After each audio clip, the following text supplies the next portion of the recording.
Elliot, we're going. Turn off your camera. Good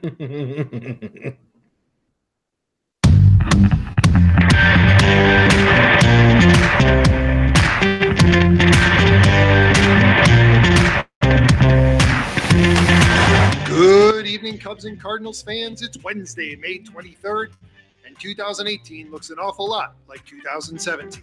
Manny Machado is obviously getting dealt before the deadline, but where will he go and who's going back in the other direction? Plus, a very special edition of Ron's Rants. The Team of Rivals podcast starts now.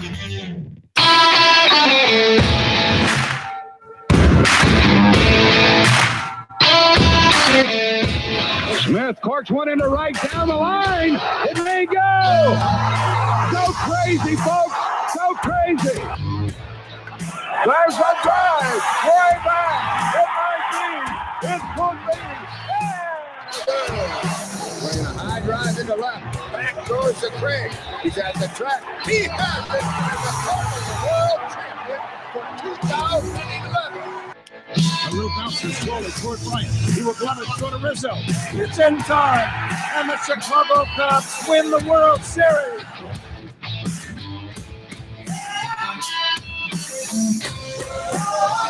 This is the Team of Rivals podcast. No insiders, no anonymous sources, just passionate analysis from the bleacher seats. Here are your hosts, Ron Nuttall and Peter Geddes. All right, everybody. I don't know where to begin with this one other than to say that I have been pissed off since I woke up this morning and had nothing to do with the Cardinals sucking again today. I was just in a bad mood anyway. So, guys, let's bypass all this. Pete, just tell them where the hell everybody can find us. We got a lot to talk. We have a lot to talk about tonight. We have a lot. You can find us at teamofrivalspodcast.com. On Facebook, just search for Team of Rivals Podcast. On Twitter, at Team of Rivals Pod. And on Instagram, at Team of Rivals Podcast. And for those of you watching live, you can listen again on every major podcast platform. And don't forget, visit the team store on Zazzle. Oh, no, that pissed you off, too. No, that's Zazzle's about to go on my shit list, like, real quick. Explain why later. Maybe. Ron, we're missing out on Star Wars night, man. Guys, have you ever... I've never been to a Star Wars event at one of these baseball games. I know most every team has one of these every year. I've never been to one myself, but I've seen images out of certain fans, and I am never... You guys know me well. I'm never ashamed to admit I am a huge Star Wars fan, equal to baseball. But sometimes I see what happens at these things, and I'm kind of like, oh, why are you wearing that here? What are you doing? What are you doing? Why are you dancing? Oh shit! Come on.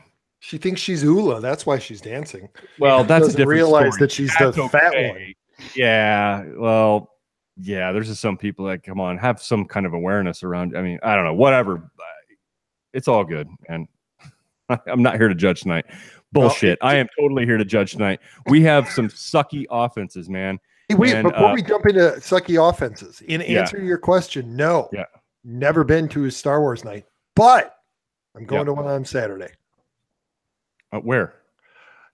I will be adding another stop on the Tour de Ballparks, as I will be paying my first visit to Globe Life Park in Arlington, Texas for Han Gallo night. Okay. They're doing a Joey Gallo Han Solo bobblehead. Here's my problem with that. The fact that I have to watch the Rangers and the Royals play baseball in order to mark another baseball park off my list. Royals evidently are pretty good. You know, they took 2 out of 3 out of the third place team in the NL Central. Yeah, there's like we have a 3-way tie momentarily, but they're percentage points behind. So, yeah, no kidding. Yeah, before we get into all that, guys, we both have a lot to get out tonight about our teams. But I want to read to you a couple of headlines, and this is, of course, off my favorite website, MLB.com. Always the opinionated headline. It's the goddamn company line, like the whole thing. Here's the headline. Okay, from today, Cards can't slow Royals roll in the 10th. That's the headline. And I say that is the wrong headline. The Cardinals can't score runs, and that's why they find themselves in the 10th. That's the story on the Cardinals page on MLB.com. Don't pin this on the bullpen. I know the bullpen had – Bud Norris had a bad day, but I'm going to give him the benefit of the doubt. The goddamn offense can't score. That's why they ended up in the 10th inning. That's why. Why is that? Why is that not the headline? Why does that get a pass all the time? Here's another one. Cards can't stretch pen, fall in 10th versus Royals. Same website, guys. Bravo. You nailed the story. You nailed the real problem. Hats off to all of you. What a crock of shit. When you hand the bullpen marginal leads every time, or it's a tie, you can't ask those guys to be perfect all the time. And I know the Cardinals pen is far from perfect. They have their issues. But today, Bud Norris he's risen to the occasion all year. He had a bad day today. I don't care about that. He shouldn't even have been in there because that team had opportunity to score. Not to mention last night they made Jason Hamels look like a pitcher who he is not. He is not a shutdown guy. You mustered one run off of Jason Hamels. Get the hell out of here. No headline should revolve around a bullpen or Holland. Yeah, Holland's been terrible. That wasn't the story last night. Your inept, limp offense. That's the headline. Shit, at least the Cubs had Bauer last night, and there's kind of an excuse there. No, they only muster up one run. No, they have an excuse tonight. They're facing a pitcher they've never seen before. So obviously they're terrible. That's a Cardinal story. You can't take that. Yeah. That's the Cardinals excuse. That happens against the Cubs all the time too, because there's no history there, so they don't know. They've never seen this guy. Right. Yep. It's funny, like when the rest of the league has hit well off of him, but one of our teams hasn't. But that's the reason, right? Like, well, he's throwing a sneaky slider in there. The guys couldn't pick it up. Nah, that's funny because all the other teams do. But whatever. We'll listen to you, Matheny. Listen to your post game show. That's cool. Yeah, guys. So we mentioned it in the intro, and obviously we talked about it before we came on here. This is looking an awful lot like 2017, isn't it? Yeah, both Cubs of us and right now. But at the Cardinals same time last year. Yep. The only problem is, what the hell are the Pirates still doing in the race? We're letting them hang out. Mm-hmm. Exactly. But other than that, Cubs and the Cardinals are trying to figure out what the hell's going on, and Milwaukee's taking advantage of it. The only difference is you can't count on Milwaukee to go away this year because they now have a year of experience of having the Cubs and the Cardinals breathing down their necks. Yeah. Right. That we're not hovering 2 games below 500, but we're hovering that 5 games above 500. But you're right. The difference is the Brewers keep freaking winning, and they're now at 31 wins. 31 wins. 31. So, 31 and 19, 3.5 games up. Yeah. And their pitching is good, and they're going to continue to be good. Definitely. And we did not see that coming. We thought that was going to be their weakness this year, and it has been one of their best assets, which has been the total opposite story of the Cubs in their starting pitching. So now you wonder, is this who they are, who their pitching is, or are they overperforming, and are they going to regress to the mean? Because they really don't have anybody who has established this level of performance over the length of their careers. So you wonder if eventually they're going to fall off because they're going to be the pitchers that they've always been. I would guess that. Well, I would say right now, yes. I think that will happen. But baseball feels different this year. Anybody can strike out anybody 80% of the time. Yep. So, what a fun game we put out there. What a fun product we put out there this year. And baseball in general. I think the Yankees were in the headlines this week again. Were they? You know what? Batting practice was in the headlines. I don't know. Am I ever wrong to say I think the Yankees were in the headlines this week? Is that ever a wrong statement to make? No. I tell you what is. Obviously, we're going to come back to our teams. We're going to spend a lot of time in this show. But I want to talk about one thing. Elliot, you sent me a text. It just infuriated me in the middle of the week. You're welcome. Actually, that's a good transition. I thought that we were gonna jump into this later, but Ron, there's a cue waiting for you to play. Yeah. Okay. So I'm gonna need a second to pull that one over. But Elliot, please read this headline to me, and Pete, give me your opinion on this first, and tell me how relevant and Sure. awesome do you think this kind of thing is to waste our show talking about something so stupid. So Elliot, go ahead. So this weekend I'm sitting there, my phone goes off, and I just like everybody else, I just kind of look at it, and I read it, and I went back and I read it again, and I'm like, what the fuck? So here is the push notification that I got from MLB this week. Shohei Ohtani ripped an upper deck bomb. So I was like, oh, okay. During batting practice in Toronto. Who gives a fuck? That's what everybody does during batting practice. They put on a show, they hit home runs. Yes. Jesus fucking Christ. Why is this a headline? Because, man, I mean, I just read two headlines here earlier, that the guy can hit home runs. Obviously, if you're getting thrown 65-mile-per-hour meatballs during batting practice, you're going to hit them over the fence. And you're getting them where you want them. Right. You're not getting thrown sliders and curveballs. You're getting meatballs. It's still worth headlines, man. It's still worth it. Need another. Some 80-year-old coach tossing from 35 feet away. It's not that difficult. Pete, go ahead, man. Launch on this one. This is so ridiculously dumb. This is the second time it's happened. The other one was at Texas. Yeah, maybe they've changed the seat color where he hit it, and you can take a selfie with it. Goddamn, it's so significant. Honestly, I have nothing to add because I agree 100%. It's ridiculous. It'd be one thing if he hit an upper deck shot, right, during a game. Yeah. Anybody, especially in those stadiums that have upper decks in the outfield, that's impressive. I might even click on it and watch it. Yeah, you did it during batting practice. That's like, that would be if they tweeted because somebody hit the hotel at the Sky Dome during batting practice. Hey, not a big deal. Thank God Babe Ruth wasn't around with cell phones and Twitter, because this. Oh my God! Could you imagine Ron losing his mind when Babe Ruth calls his shot and then actually hits the home run? Oh man, because that would have been a flood. Every app that you had, like the Cooking Channel app, would have alerted you. Babe Ruth calls shot and hits home run off Charlie Root. Ron would have thrown his car out of the nearest window. Phone would have thrown his phone out of the nearest window. Yeah. No, all fact. And it wouldn't have mattered where that window was. Car, boat, airplane.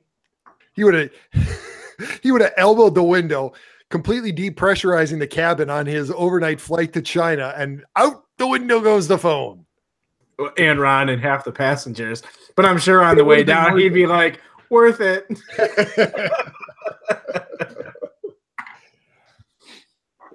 So, gentlemen, I'll need another second here. Yeah, so the first one that happened was at Arlington, right? I mean, it was at Rangers. Another big deal made about Ohtani hitting some what would they call it, a landmark batting practice home run. Isn't that what it was referred to? Somebody hasn't done that before already. Come on. Yeah. I mean, are they going to lose their minds when he hits one when he hits the train tracks in Houston? Like nobody's ever done that before. Ohtani, it's one over the train in Houston. Oh my God. Right. Nobody cares. Everybody's done that. Well, not everybody, but I mean, it's been done. It's not the first time. My God. No, I agree. Look, I'm glad that he is doing what people said that he was going to do, but they're going too far now, as evidenced also by the gem that he pitched earlier this week. Speaking of which, I haven't seen any alerts about John Lester. Big guy. Hey, big guy. Sun's getting pretty low. Yep. I haven't seen any tweets about the gem that John Lester has thrown tonight. Or the one Miles Nicholas pitched 2 days ago. Yep. That wasn't a gem, according to what these jackass writer, whoever this person's responsible for. So Ohtani's gem, just something Ohtani's gem. I forgot what the headline was. I probably shot that at you guys, didn't I? It was what, 7 1/3 or 7 2/3 7 or something. 2/3, 2 runs. I mean, yes, that's a good outing. We'd all take that on any given night. Good game. Right? Good right. game. But baseball media likes to call that a gem, and no mention of Mikolas other than local media in St. Louis, right? But nationally, who cares? Hey, a little bit of breaking news. Former Cubs catcher and now with the White Sox, Wellington Castillo, will be suspended to 80 games for using a PED, not a steroid, but for using a PED. Just breaking on Twitter. I like that. We are breaking news here on Team of Rivals podcast. Nice. Live, too. Live. I mean, that just came. Yeah. We are the ones you turn to for your breaking baseball news. That's right. The only.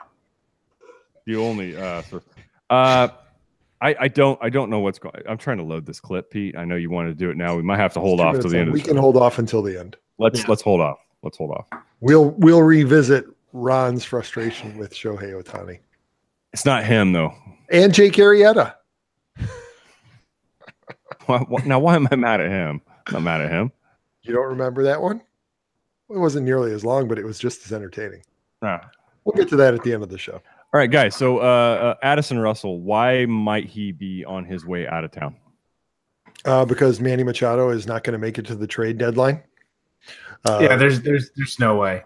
Yeah, it's pretty clear that that team is going nowhere. The O's are tanking, and he's wasted talent there right now. Well, and also you can't let him walk just for a draft pick. You can't. No. That's all they get. If they extend a QO, he won't sign, and then he goes away and signs with another team, and he's not going to re-sign with the Orioles. No, guy wants to win. So he's. You have to get something for him. You have to get some value. So he's not going to finish the season in Baltimore. Got to get something for him. And, the Cubs are certainly a logical trade partner. It's just, what do they have to add to Addison Russell? Addison Russell being obviously the most likely piece to get moved, because otherwise you have a logjam in the infield. And you're not gonna have what, Zobrist, Javi, Russell, and Machado all platooning in the Chris infield. Bryant. Yeah, there's no way. Or do you? I guess you could say, hey, Chris, do you mind playing in right field for the remainder of the season? But who would you trade away in order to get him? Right. If you're not going to include Addison Russell in that package, then who are you giving up? Hap, Almora, Azalea. I don't know, man. Do you give up Almora and to land Machado? You want Machado to be happy with the team, and you want to entice him to stay. Yeah. Keep his best friend around. That's true. They did play in South Florida together. They grew up together. He was in Machado's wedding. So it's Hap, even though you hate to see a switch hitter go. And his stock is rising right now too, which is good, because he has been hitting much better, making great contacts, swinging out less balls out of the zone, taking walks. So yeah, it's possible that they maybe trade him, but the logical answer is Addison Russell. Now, that having been said, the actually more logical answer is that Manny Machado ends up at the other end of I-55. But do you guys trade for that rental, Ron, and give up, the starting pitching that the Orioles need? There are several reasons why. Well, the biggest reason why I think something like that wouldn't happen. Now, I know that I've seen some fans say, St. Louis, they can be outbid by other clubs that have deeper minor league system. I could probably argue against that to an extent. I don't even think it's about that. I think St. Louis does have, I think they would have enough to make a deal. And guys, right now, they're without a shortstop. Right. And who knows for how long. But they have enough in the minor league system right now. They have enough that they're willing to deal, probably from their major league roster. They have enough to pull off a deal like that. But the likelihood of the old formula they used to use to trade and sign used to work for them. I'll point to a guy like McGuire, California boy, never probably had any intention of ever playing anywhere else other than the West Coast. Traded there, liked it, signed. Edmonds, same story. You can point to several others. Matt Holliday, another one. That formula is not guaranteed anymore. That culture is different. The likelihood of them being able to re-sign him, I think, is very low. They're not going to be willing to go to $40 million a year. Maybe they can afford to do it. I don't know. I don't have my eyes on their books. Others claim they do. I don't. I can't see them, allocating that much of a resource annually to a single player. So the you don't rent. You do not, for what they're going to ask for him, for how really unreasonable they've been up to this point. You don't rent him for what they're going to be asking for. So I just do not see it happen. No, it's not. He won't be on the other end of I-55, Pete. Guarantee you. No delusions here. Not so yet. then where does he go? I mean, I think that the market has to soften for the Cubs to be able to land him, quite honestly. And I think that's a considered decision by the Cubs front office. Is not going completely all in just to rent him. I think he will be their priority in the offseason, but I don't see them renting him for this season. I think they hang on to Addison Russell until they know what's going to happen with Machado, because if they trade Addison Russell away and then they don't land Machado, then they have a big hole in their infield. Right? Is there anybody really big hole? And is there anybody in the system that can step up and fill that void? Do they have, At this point, no. And St. Louis doesn't either, right? So even if they were to trade for him, DeYoung could be back next year. But I think the only reason you bring a guy like Machado in is to move DeYoung over to third base, right, permanently. So the cost is going to be too high for a rental, and their chances of locking him up. He's going to hit the free agent market. He's going to get ridiculous amount of money thrown at him by somebody. So. Somebody's going to rent him, though, right? Yeah. Somebody's going to rent him. What team is that going to be? I think that's going to be one of the most interesting stories at this trade deadline is who's going to rent Manny Machado? Who's willing to sacrifice their future in order to get him for, 4 months with the hope that he puts them over the top and wins in the World Series? Because that's the only reason you trade for him. It's the same thing that the Cubs did. They sacrificed 2 future pieces in order to get Aroldis Chapman, who was in their minds the missing link in order to win the World Series. Yeah. What are the so he was in Chicago, right? And so there's a lot of questions the media was throwing out there. I'm sure that GMs love that when the media and fans are determining or making a sales pitch for them, or I'm sure the GMs love having that added pressure from outside sources on them, but I'm sure they don't react to it. At least the smart ones aren't going to overreact to it. Sure. But with that said, he was in Chicago playing the White Sox. What are the White Sox chances of doing? Could they be one of those sneaky teams that has enough now because they've sold enough parts off? I don't think so. I think Rick Hahn is smart enough to know that the likelihood of their being able to sign Machado is pretty minimal, especially with the state the team is in now. And is it worth it bringing him in and you get 3-4 wins? You're not going to make the playoffs even with Manny Machado this year. So why rent him and potentially blow your draft position?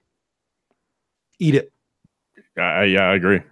I would find that would surprise me as well. Maybe more so than him actually, the Cubs actually trading for him. I'd be more surprised to see him land in the White Sox. He's for sure, guys. This is 0% chance he goes to St. Louis. They're not going to do that. That's a Kenny Williams move. If Kenny Williams was still running things with the White Sox, he would trade for Manny Machado. He probably would. He would trade for Manny Machado and blow their draft position. Because they're just one piece away. That's right. They've always been one piece away. When he was the GM? Yeah. Yes. Yeah. So Anyway, that's the question started off with is Addison Russell on his way out of town. We arrived there, but I think those two events would be related. Obviously, if something like that happened. So, how long before Tyler Chatwood, guys, is going to break down? You know what? I don't think he's going to break down. It's just it's just who gets walks. Everybody gets walks.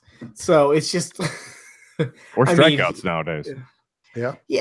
It's either he walks him or he strikes him out.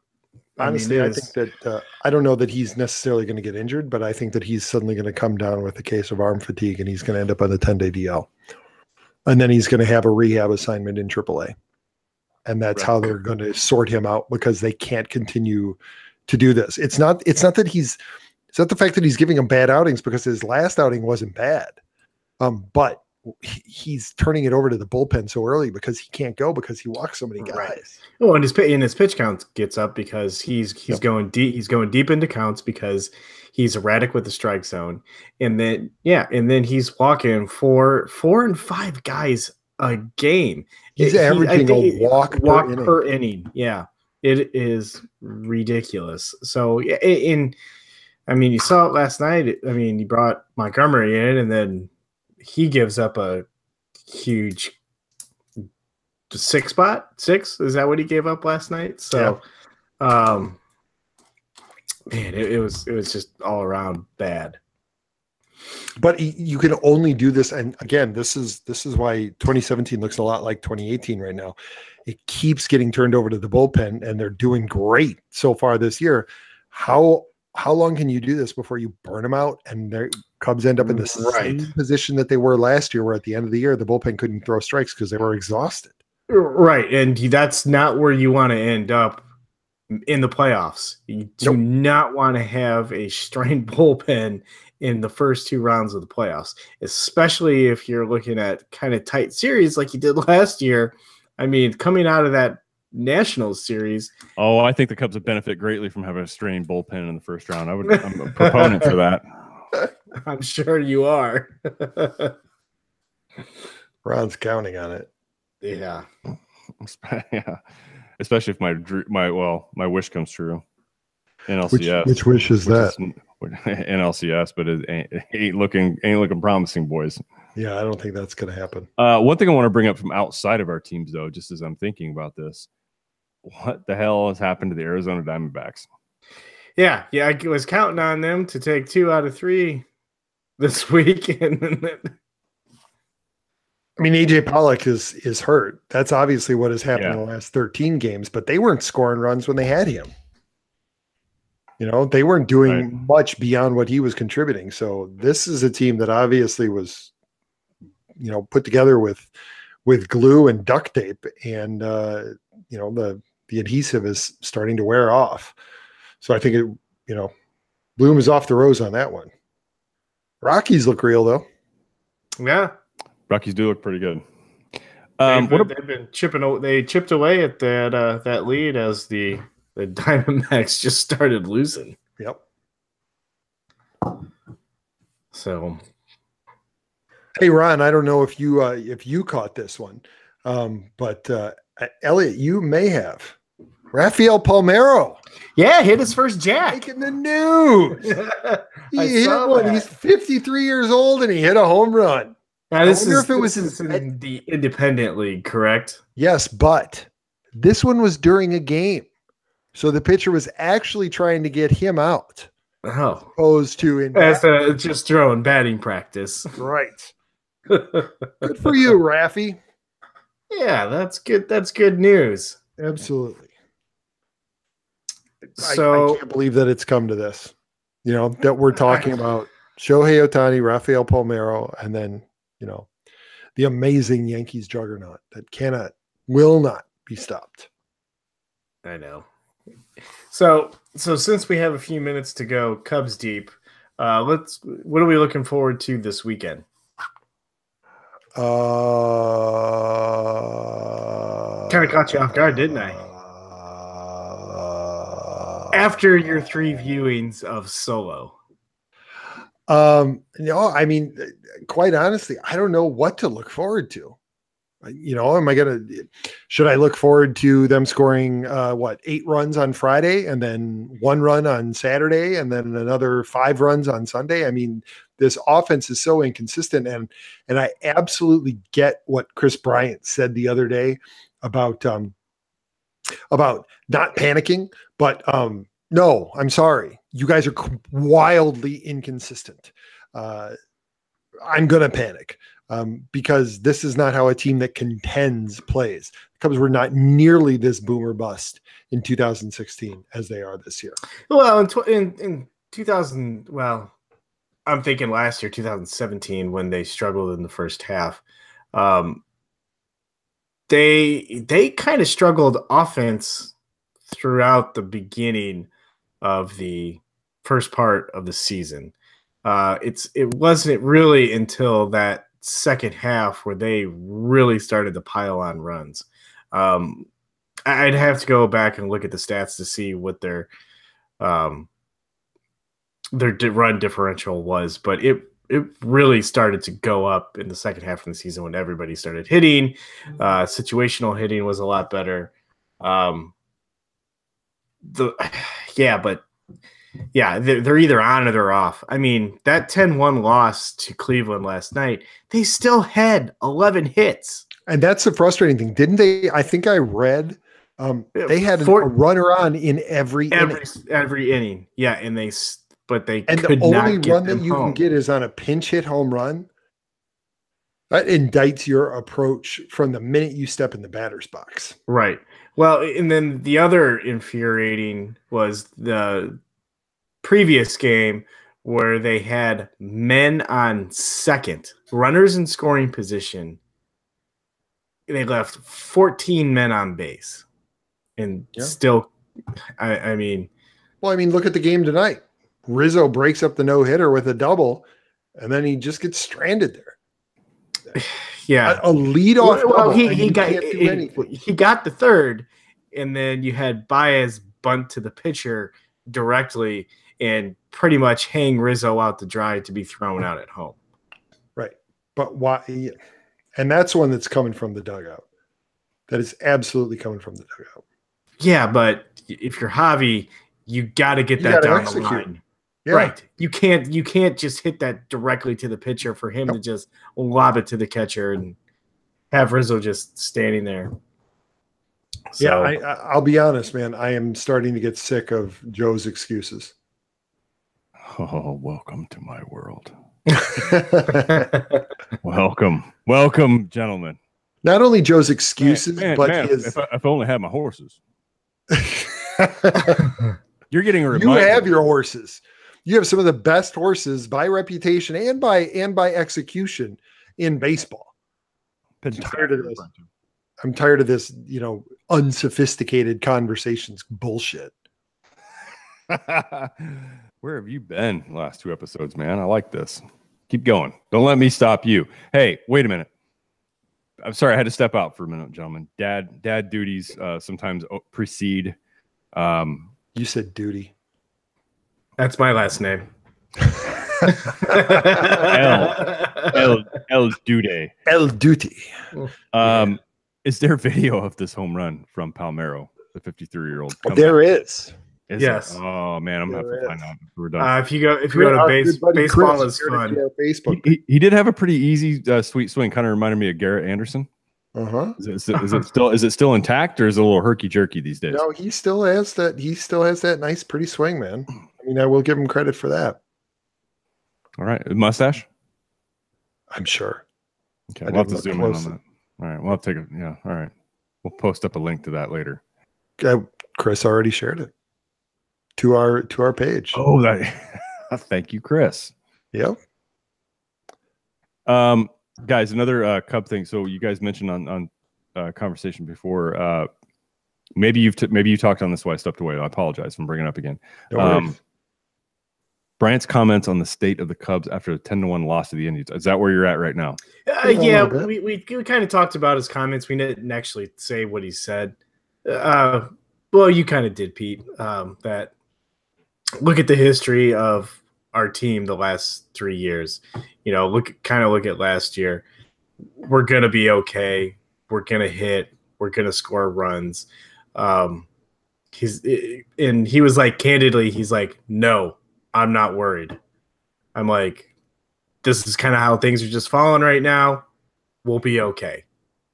So I mean, some fans will feel better and other fans will just be like, no, this is bullshit. And you guys need to get your ass in gear now, or, you know, you can't get your ass in gear because Joe makes these weird decisions for the team. I don't know. Well, has he gotten more weird, guys? I mean, just, you know. Yes, he has. This whole putting is he at Phil Jackson level yet, or is he getting there? He's getting there, man. This whole putting the art back in baseball thing. Yeah. Somebody needs to take away the LSD from Joel. Because he's clearly on it, dude. I mean, come on. He's clearly done it before, and I don't know if he's stopped. He needs to stop driving his van to away games. Is it tie-dyed? It's the mystery vehicle. Yeah. Oh, okay. All right. So Ian Happ looking a little bit better, as well as Matt Carpenter for the Cardinals. So we got a tale of two guys that were not looking great at all. In fact, no, not according to Cardinals Twitter, they're back off the Matt Carpenter. Oh, he had a bad game today. He went 0 for 3 with 3 strikeouts. So they're back off. Cardinals Twitter was on the Matt Carpenter bandwagon again because figured it out. And then they immediately got off today. Short stint. Very short stint. Yeah. Cardinals whiplash, I think, is the hashtag now. Ooh. It was quick. That's a show title. It is. That is a show title. God damn. Damn, Pete, you got one. Coming your way. All right. Yes, it is nice work. Usually it's something dumb that comes out of my mouth that ends up in the show title for some reason. But that was clever. So Matt Carpenter was looking better, and it actually was for a stretch of games. And you thought, well, this guy can't go the whole year batting 150. It's almost impossible. I mean, he's been an all-star before. It doesn't mean guys don't fall off a cliff and disappear. I mean, we've seen it happen, but we figured he'd be up in somewhere in the 200s, you know, 230, 240 by the end of the year. But he was looking better, and he had a couple 3 multi-hit games. You know, he popped another home run. And so you think, you know, a stretch of games, it might be what it takes. And then, you know, something like today happens. And yes, people overreact to that.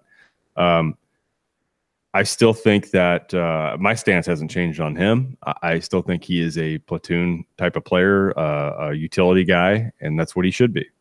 And he kind of has been that, really. If you look at it, he's played all over the infield with the exception of short.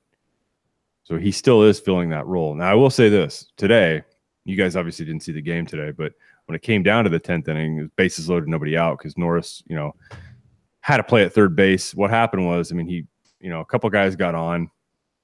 That happens.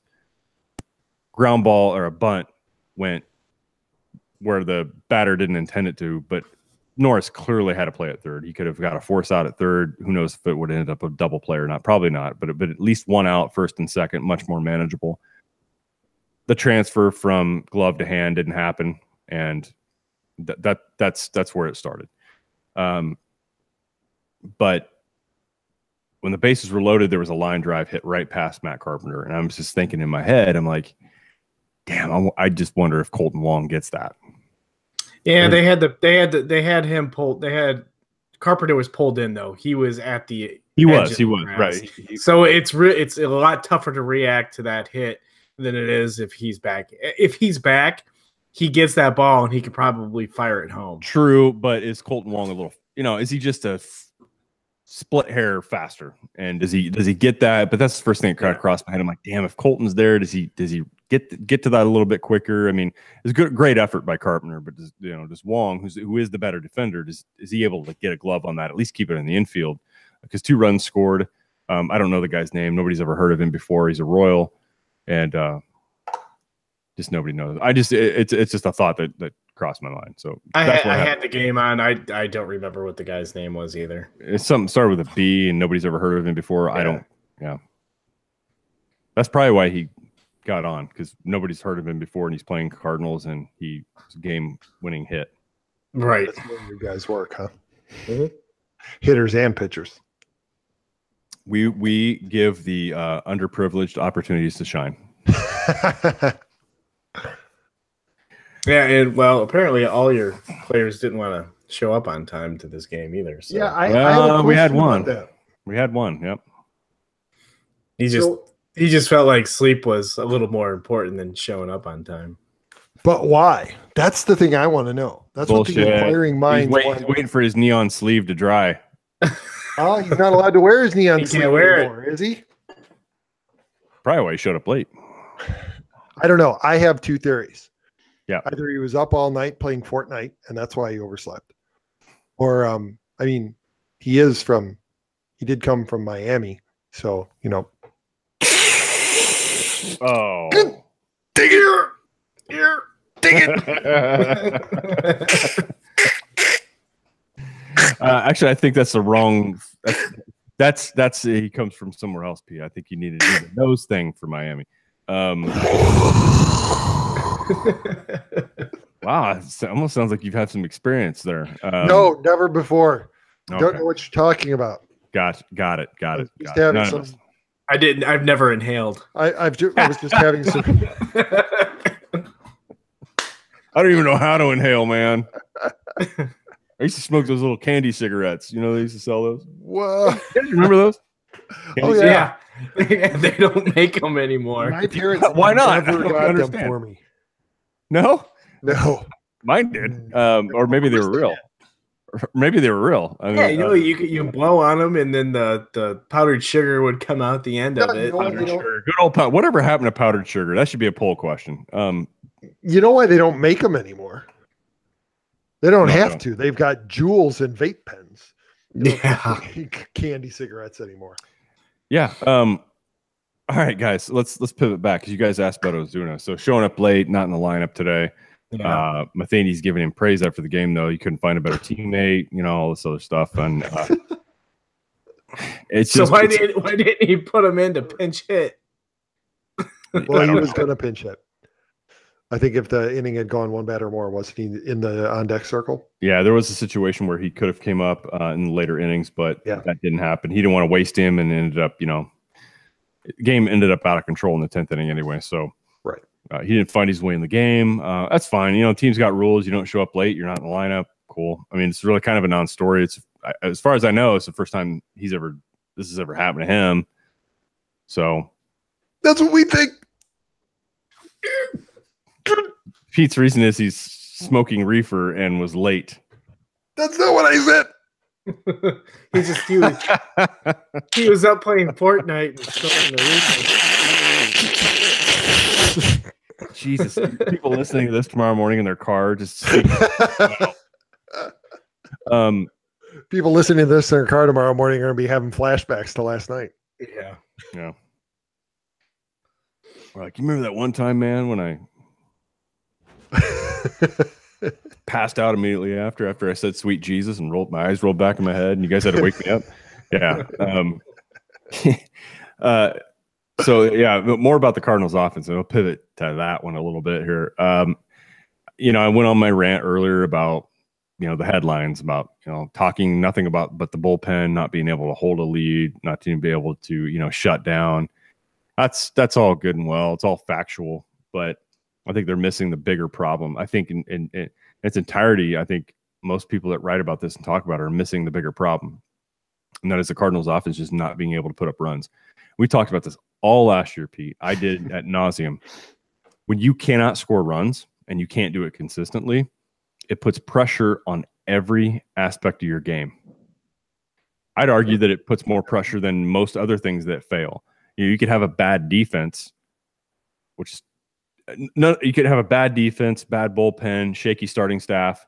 All those things put pressure on each other. But when you can't score runs, it just seems to be a bigger impact. And this shit has gone on for 2 years now, where we look at Ozuna now. What the hell's wrong with him? This is not the guy we expected. Well, I'm sorry. Ozuna had Stanton, Yelich, Bohr, Real Muto, D. Gordon. He had those kind of players around him last year in the same lineup.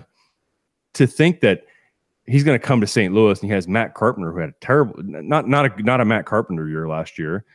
Let me think of some of the other names. DeYoung, he had a solid rookie campaign, but these guys aren't what the Marlins offense was. They're not now. how can you expect a guy to come in and perform at this exact same level, exact same result when he doesn't have those guys around him? I'm not trying to make an excuse for Ozuna. He hasn't played very well. He hasn't made an impact. But to think that you get the same result this year coming into, quite frankly, a shittier lineup, well, that's got to account for something. You can't just look at that guy and blame the entire world on him, his performance. I think it has to do also with new environment, yes. New team, yes. But lineup around him not being very good. Maybe you guys should trade for Machado. Yeah. Well, you know what? Sure, why not? But anyway, so he's catching some heat from I think Cardinal fandom, but I mean, I think you got to look at everything around him. Like, this offense is just not good. It's not consistent. It doesn't scare anybody. Tommy Phane's cooled off a little bit too. He's under the 300 mark now. What did I read today? He hasn't had a hit since Saturday. Yeah, maybe. I haven't. I don't know if he got one today or not, but he was in the lineup today. But I'm not too worried about Tommy Pham. He'll anger his way back to 300 at some point in time. As long as he can see the ball. As long as he can see the ball. I guess, I heard today that. And as long as he stays healthy. That's always been an issue. I heard this on the game today. It's actually only affects his left eye.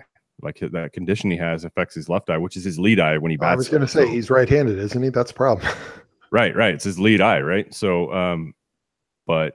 Yeah, he went 0 for 5 today with 3 strikeouts. Yeah, and I think he had 4 strikeouts yesterday. Or the day before, can't remember, but no, he got he got a day off yesterday. He probably needed it. Hey, Cubs lose. Damn, really? Oh no, guys. 1-0. Oh no, what are the standings now? Let's do a check-in live. You guys were all about live stuff earlier. Cubs are in third, by themselves.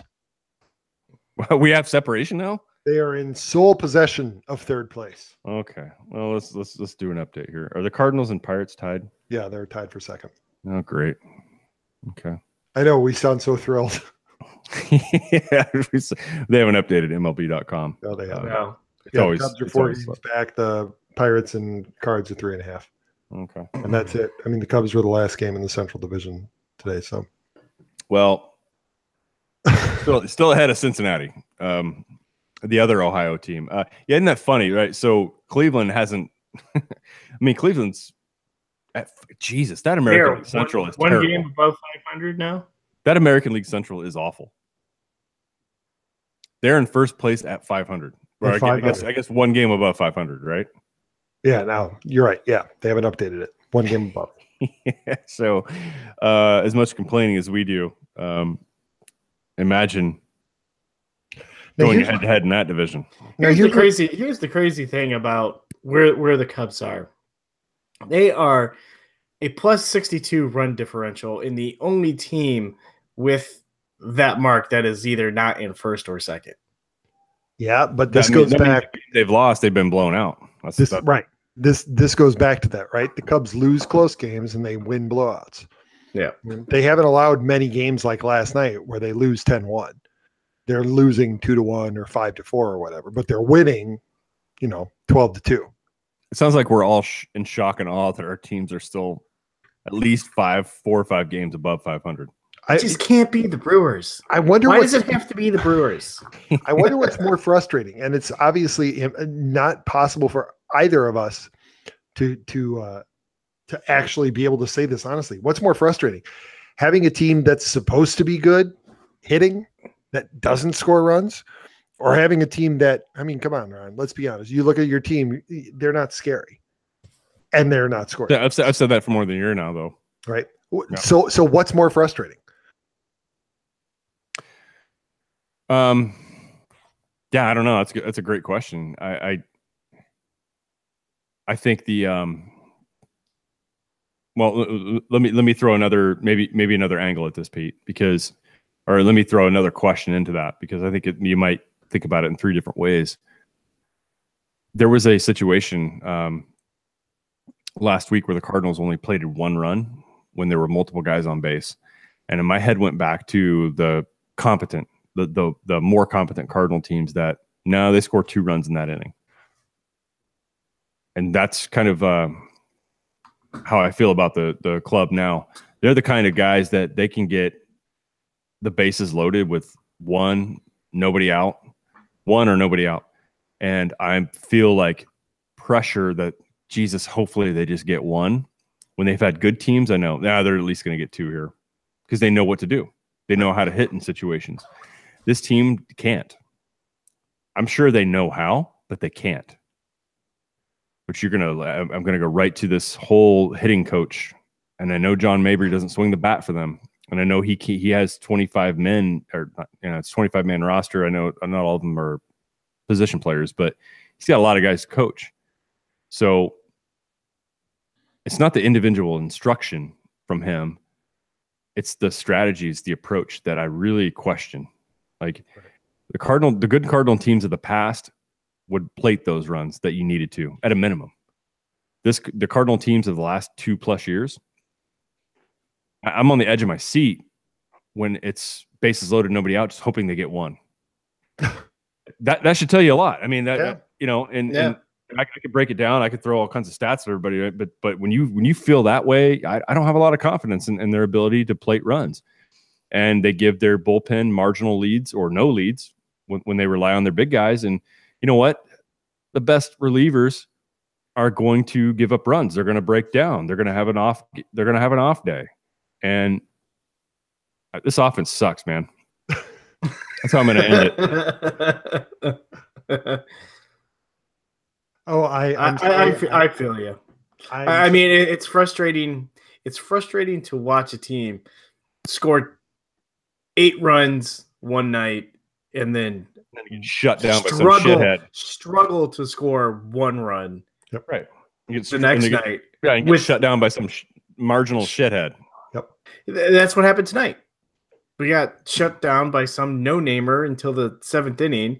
And then you have guys on 1st and 3rd with 1 out, and you decide to bunt with fucking Javi Baez. Just let the motherfucker hit.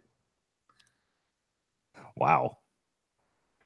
No, was it 1 out? I thought it was no outs. It might have been no outs. Might have been no outs. Still, I'm glad I gave up beeping these out a long time ago because I'd be up till like 2 in the morning.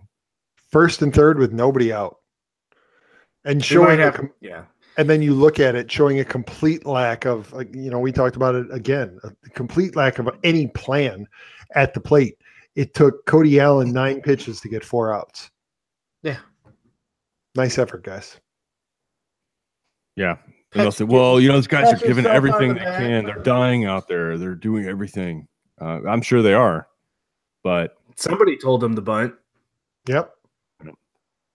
Yeah, because Javi, that's not in Javi's nature to bunt with a man at 3rd. When's the last time you ever saw him bunt? Good question. Yeah. I don't know. And the only time there's ever bunting with Javi is when he's on 3rd and he's practically going to steal home. That's the only time there's bunting involved with Javi. Right. When he's on the running end of it. Guys, since we're all pissed off, let's just hop into it. It's queued up. It's ready to go. All right. Pete, you want to lead us into this, or if you already done it? Oh, there's already the lead in. Come on. All right. So I was mad this week. And I, when I'm mad and I have my cell phone in my hand, things happen, and here we go. Let's go into it. All right.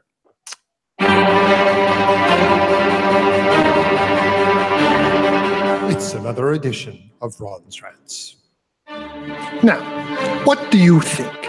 Has he actually looked like he enjoys playing? No. He looks like a person in a DMV line that has to be there. DMV Jake. That's his new name. Having no fun. Just has to do what is mandatory. State Farm Jake. Wearing khakis. Selling insurance. No. DMV line waiting Jake. That's what he looks like. The State Farm commercial is fun. Your former pitcher is anti-enjoyment and anti-fun. He is allergic to parties and, I'm guessing, interesting conversations. Tofu.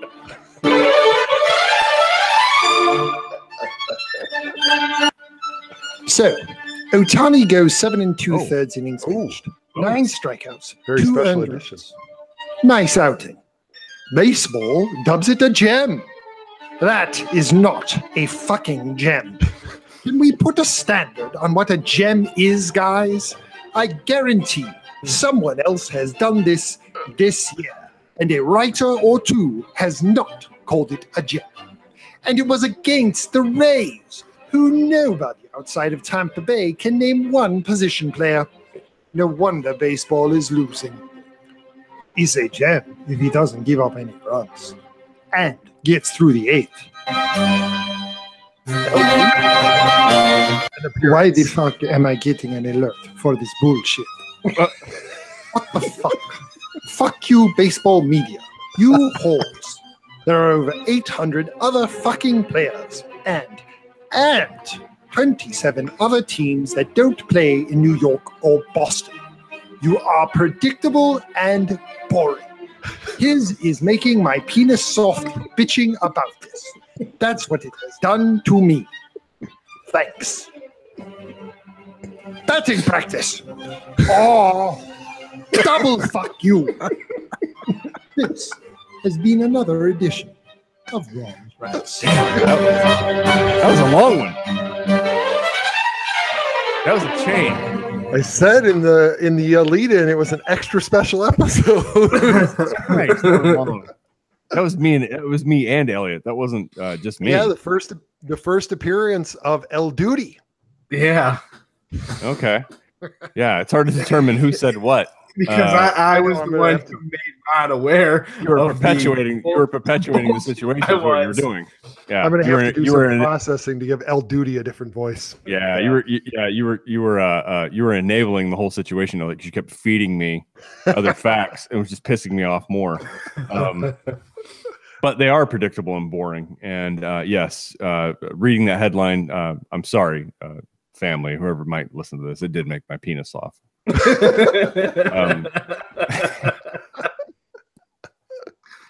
That will not be the show title.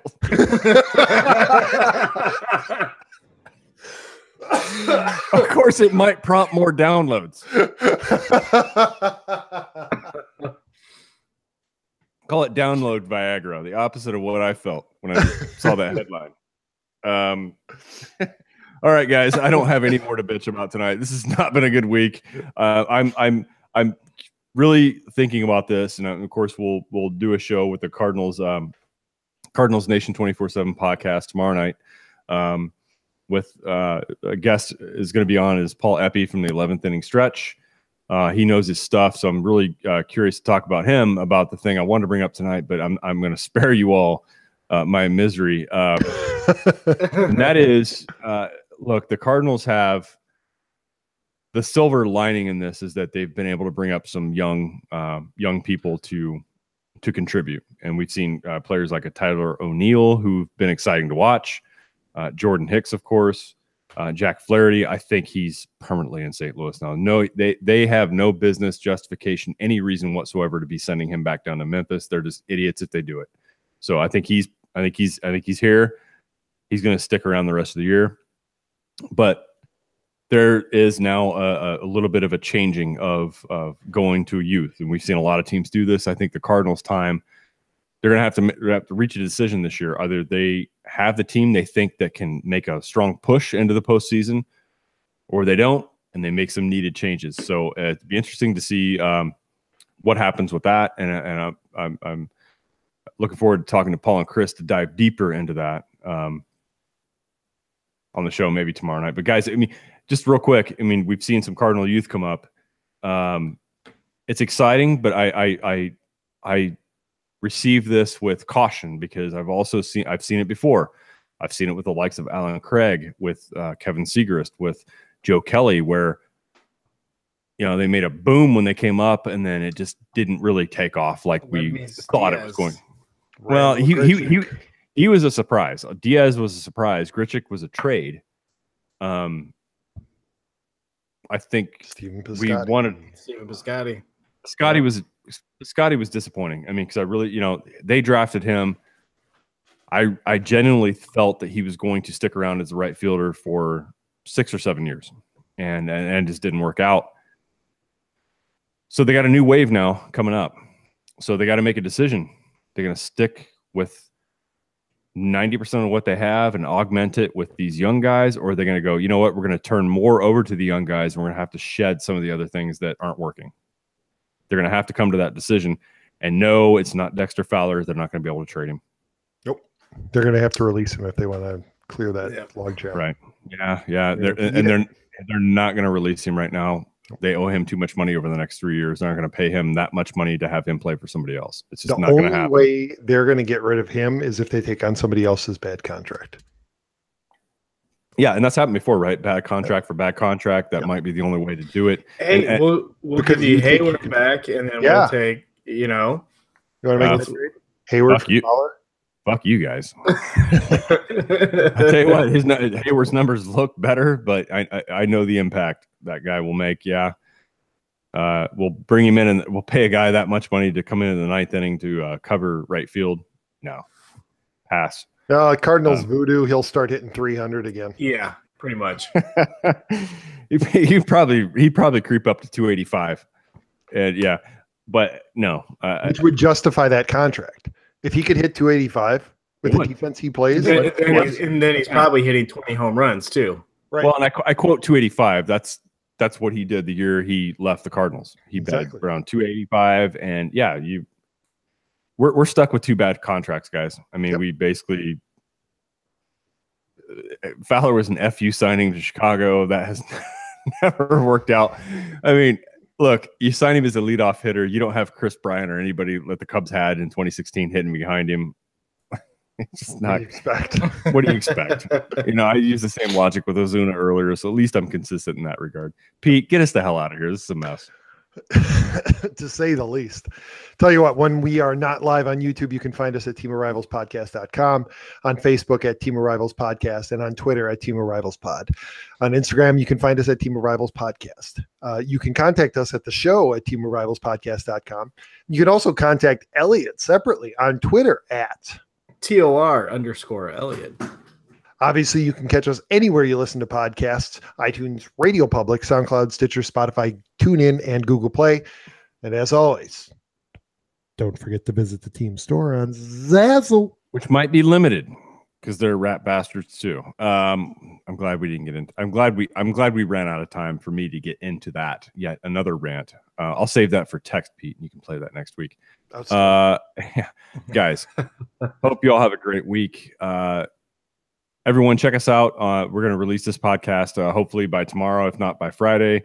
The other show will be releasing Cardinalization 24/7 podcast on Friday simultaneously. I want to thank Jim Cromer and Two Birds on a Bat. He called us out yet again this week on Team of Rivals. And want to thank Meet Me at Mutual, 11th Inning Stretch, all those guys that have give us a shout out. And there was another, I want to mention this. I'm going to screw Josh Potter for Arch City Media has started his own. I don't think it's related to Arch City Media, but he's a writer for them. Has put out a new Facebook page that has consolidated all these Cardinal podcasts. I don't know if you guys saw this or not. Yeah, he consolidated. Right. I mean, he consolidated all these Cardinals podcasts so people don't have to go around searching for them. So check it out. It's Cardinals Podcast Network is what he's calling his Facebook page. But you can see and learn and get the release dates and all the details, synopsis on what all these shows are about. They're all a little bit different, but it gives you a pretty good schedule when everybody releases things. So check that out. So Josh, thank you for including two. We got two shows on that one, boys. So that's pretty significant. Yeah. Nice. All right, everyone. Have a great week. Pete, Elliot, Ron. Look forward to doing this again next week. You guys have fun watching Solo tomorrow. We will. Possible bonus episode this weekend? It's possible. I will not be able to see it tomorrow night, which is why we are doing this show tonight. I won't be able to be there. My wife is out of town for her job. It's demanding. So I cannot break out to see it tomorrow night. I will see it this weekend. I don't know when yet. So more details to come. Pete, you're going to be traveling. I am. In other words, audience, pay attention towards the end of the weekend. Yeah. Be on the lookout. Yeah. All right, gentlemen, we got to sign off on this shit show right now. Bye, everyone.